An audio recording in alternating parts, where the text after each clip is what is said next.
म्हणजे ह्या संपूर्ण जगभरात वेगवेगळ्या देशांमध्ये अनेक राजे होऊन गेले.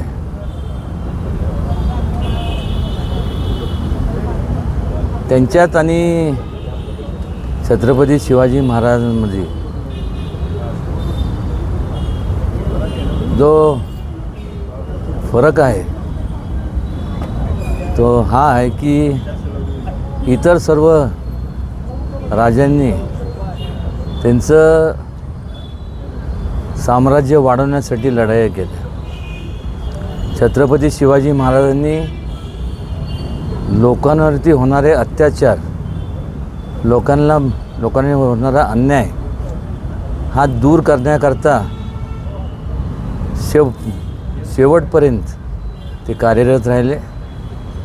आणि त्यामुळं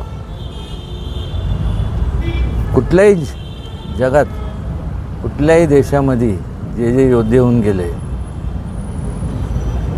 त्यांची प्रतिमा त्यांच्या म्हणजे चर्च असेल किंवा मस्जिद असेल किंवा तिथलं जे काय त्यांचं धार्मिक स्थळ असेल तिथं आपल्याला पाहायला मिळत नाही. एकमेव छत्रपती शिवाजी महाराज आहेत की आजसुद्धा आपल्या देवाऱ्यात त्यांची प्रतिमा आपण म्हणजे त्याचं पूजन करतो.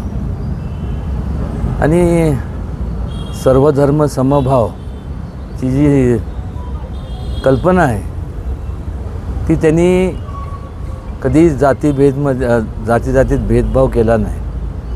प्रत्येक धर्माच्या लोकांचा, प्रत्येक जातीचा आदर केला.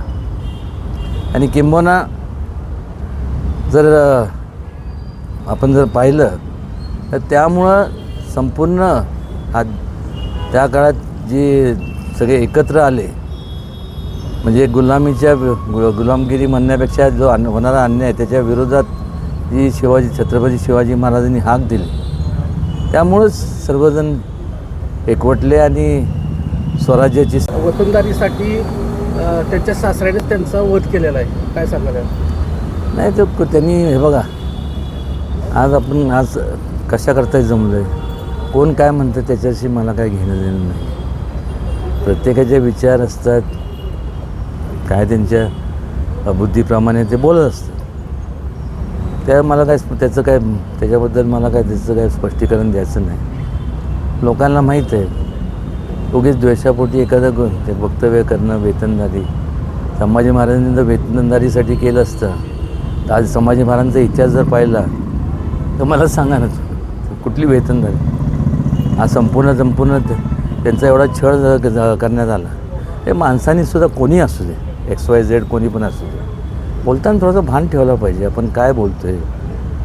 आज त्यांचं म्हणजे शिवाजी महाराजांचं जेवढं योगदान आहे तेवढंच संभाजी महाराजांचं देखील आहे. आज मला सांगा ना ते संपूर्ण शरीराचे हाल करून त्यांचं संपूर्ण आणि वेतनदारीसाठी जर कोण म्हणत असेल तर